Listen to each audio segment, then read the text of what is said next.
Welcome everyone to this sales training presentation. I know you say this every year. Why do we have to go to this every single year? For the new people, they want to learn.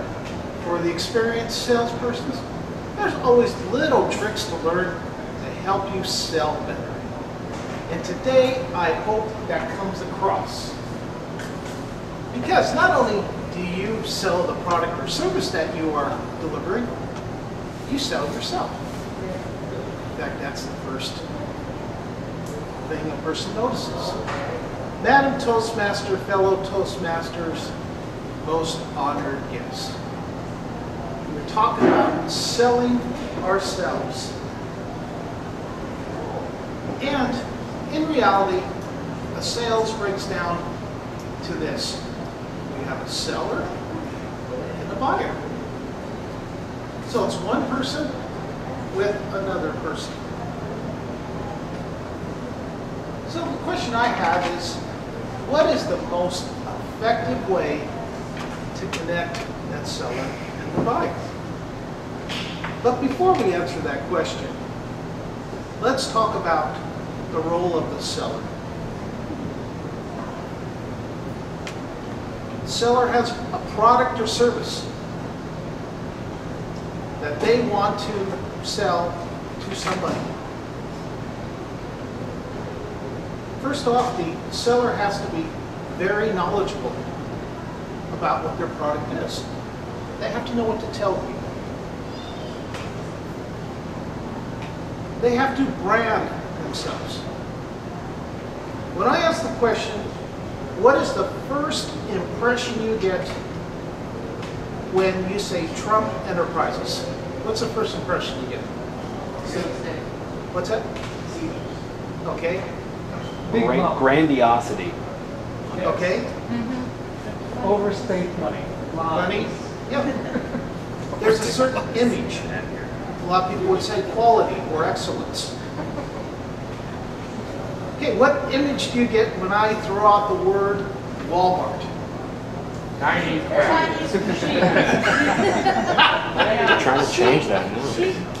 Value center. Okay. Great deal.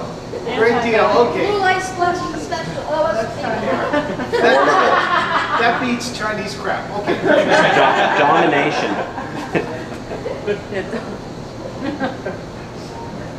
But if you're an up-and-coming mogul like Marcelo is in Dental Crown in an Hour, Me.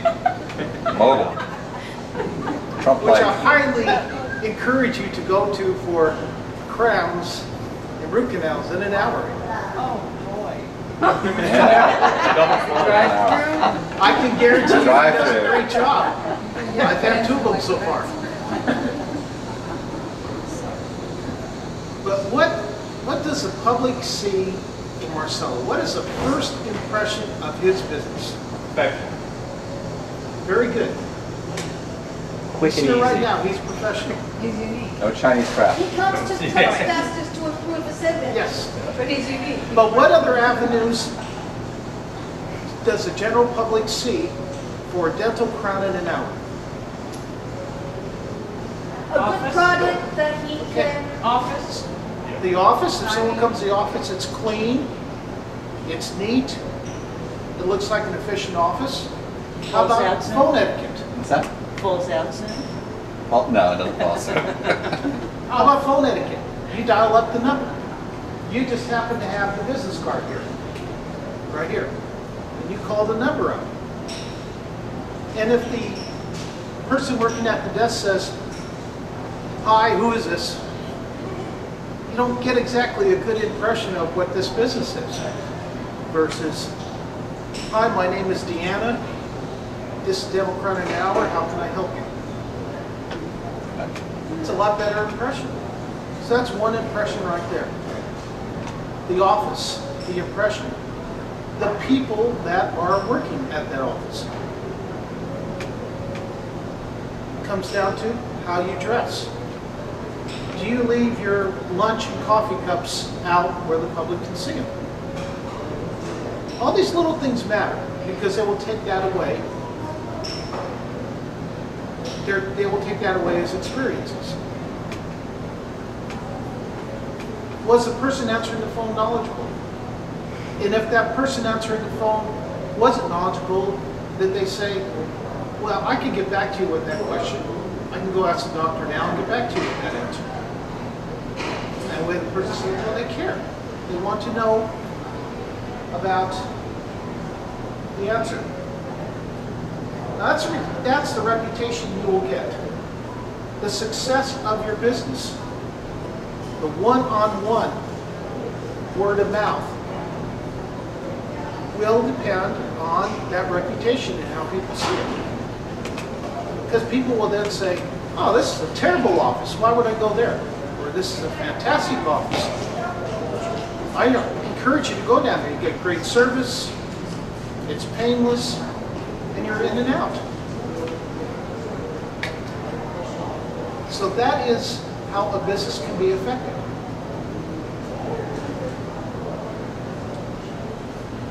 Other impressions that people get for the first time.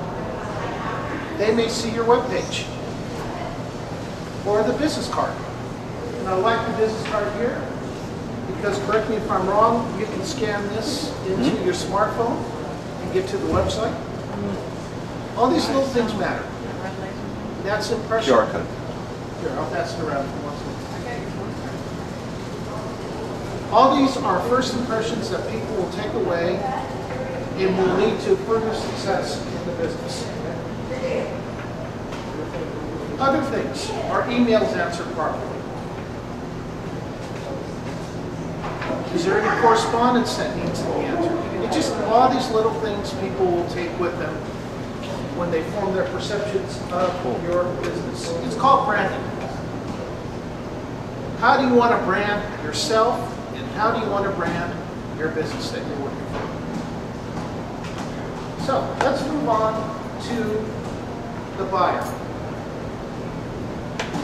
Sometimes a buyer will walk into a store and say, I know exactly what I want. I want this refrigerator, model number 100, do you have it?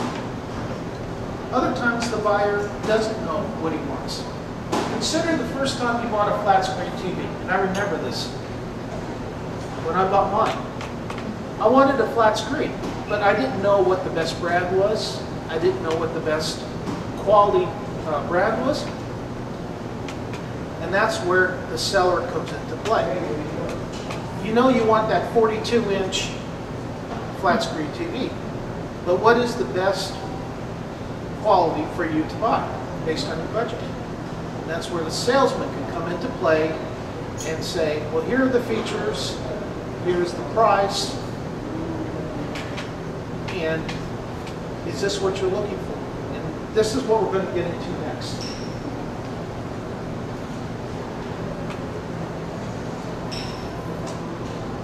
Many times now also, buyers are looking on the internet, which we didn't have previously, to research products before they walk into your store. So it's doubly important that you know your product or service inside and out, because sometimes the buyer knows as much or more than you do. And also the buyer is looking for information from the salesperson in order to make decisions with the product. Well then, how is the seller and buyer connected? No, that's hard. Opening a new business such as Marcello's, you don't know the public per se, and that's where the advertising comes in. But you should know your target audience, what you're targeting for, which is very important. So that helps bridge that connection gap to getting customers. And we will go over more of that later. But I want to relate a story of a shoe salesman who went to a tropical island. He noticed that none of the inhabitants of that tropical island wore shoes. So the shoe salesman says, well, this is a good market. no one's buying shoes. No one's going to buy shoes. They don't wear shoes. He left, went home, didn't sell any shoes. A second salesman came to the island. Said, "Oh, no one wears shoes. Well, this looks like a great market. We could sell a lot of shoes on this island." So, we are going to meet someone from that island in just a few moments as we do a semi-role play.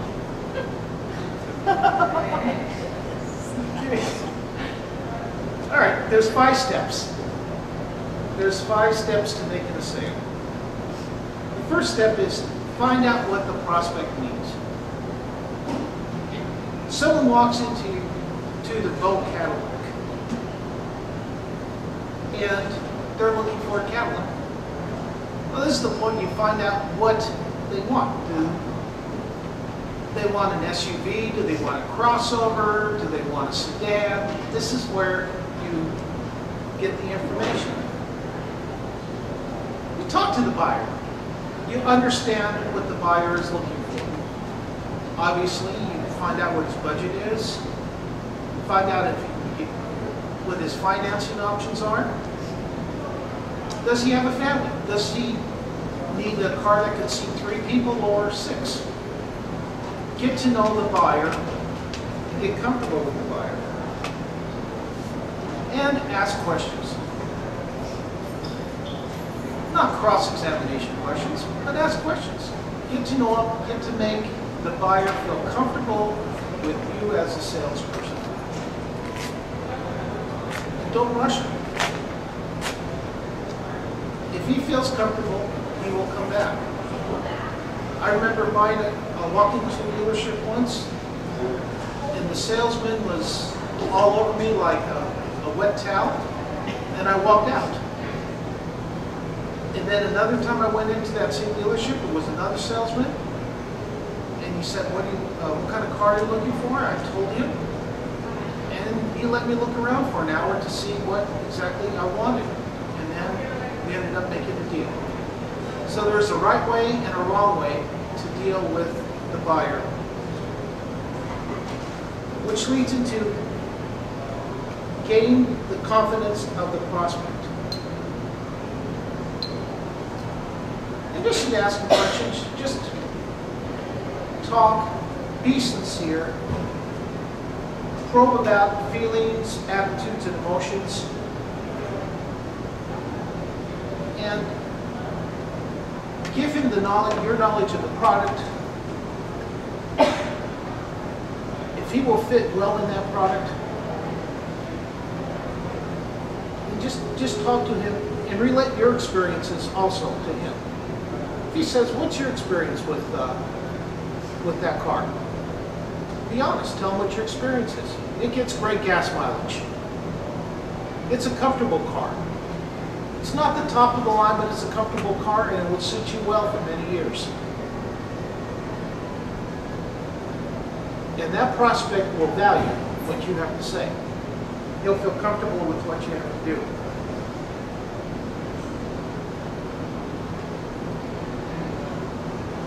And to sell a solution. Your whole goal here is to sell a product or a service. And there is the drama method. And there's one to demonstrate your product. That could be when you go over to see Dental Crown in an hour, you will see how the milling process works and the flow through the office as you get the x-ray to getting the services in your crown. Find out about the buyer, recommend what you think is what he or she needs. Give the benefits of the car or whatever service. Advertise the benefits and the cost. The cost per mile is very low. Or whatever product you have, emphasize the benefits.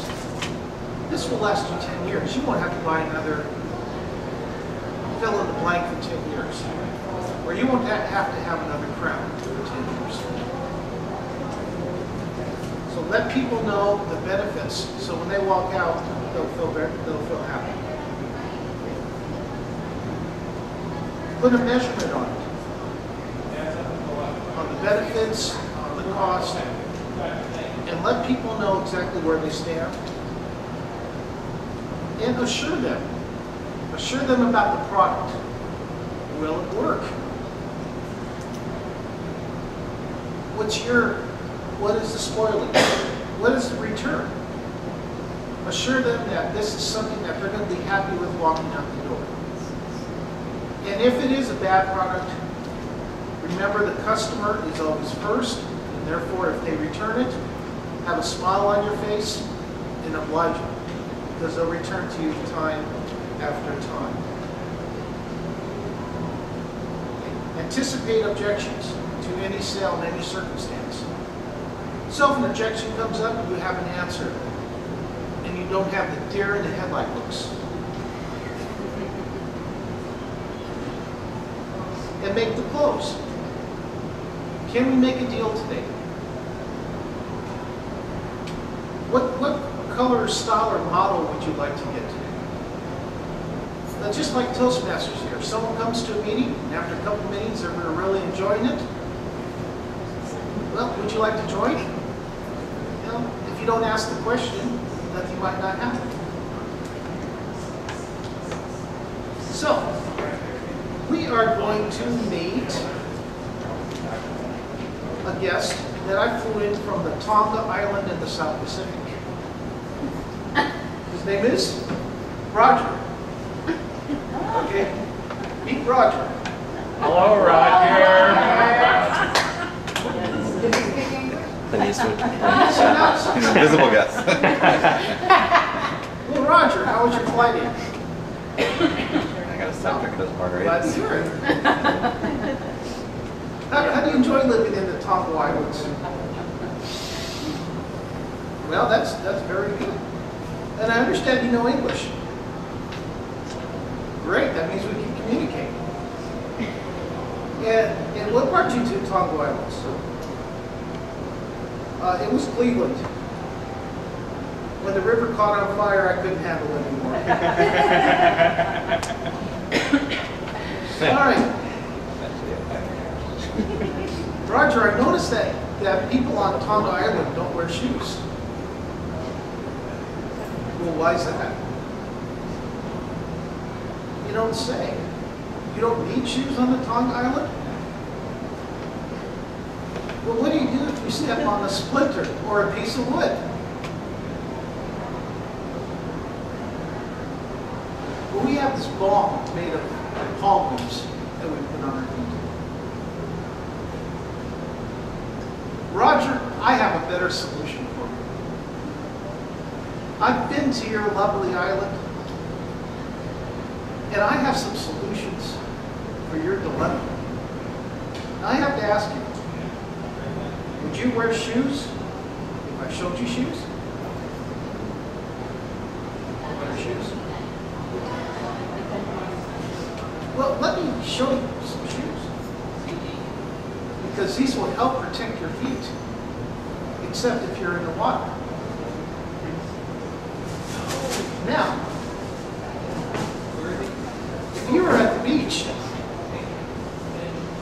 which it looks like everyone is at the beach on this island, Roger, turn around and look. This will be a perfect pair for you. Put these on. Nice thick construction.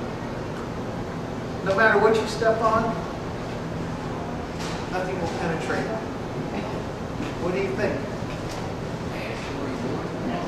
Maybe. All right. But I do know you have occasionally track and field stars, because you had a track and field star from Tonga in the Olympics. And so how do they train without a good pair of shoes? I've never thought of that. Well then, how about you try this pair? Oh, wow.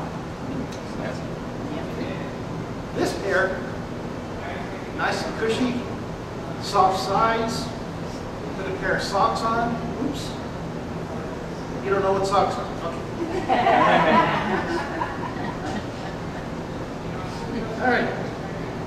That's choice number 2. Now I know people strive to be a professional on your island. And I did see your 2-block downtown with people dressed up more than shorts and Hawaiian shirts. So, I have a third option for you. This is for all your up-and-coming Tonga streeters. What do you think of those? See, nice snake skin bottom. Not good for the beach. Good for your business people, especially when they have visitors.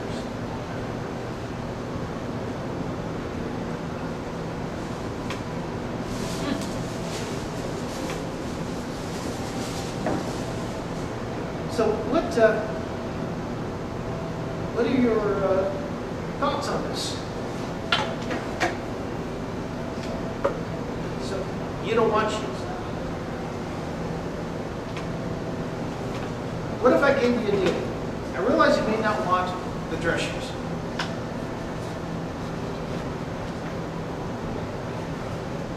But for your athletes on Tonga for the future, you might want these.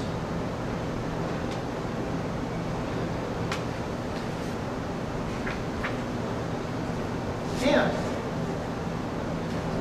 since most of your life is done swimming or fishing,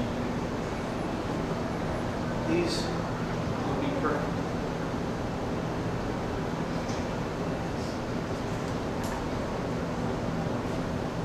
Okay, I'll try some. I think I'll take 20 pairs of these.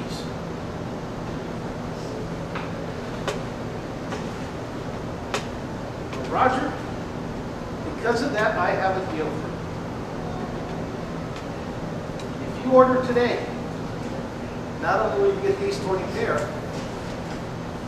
but I will throw you in another 20 pair. And I will not charge you for shipping. Yeah?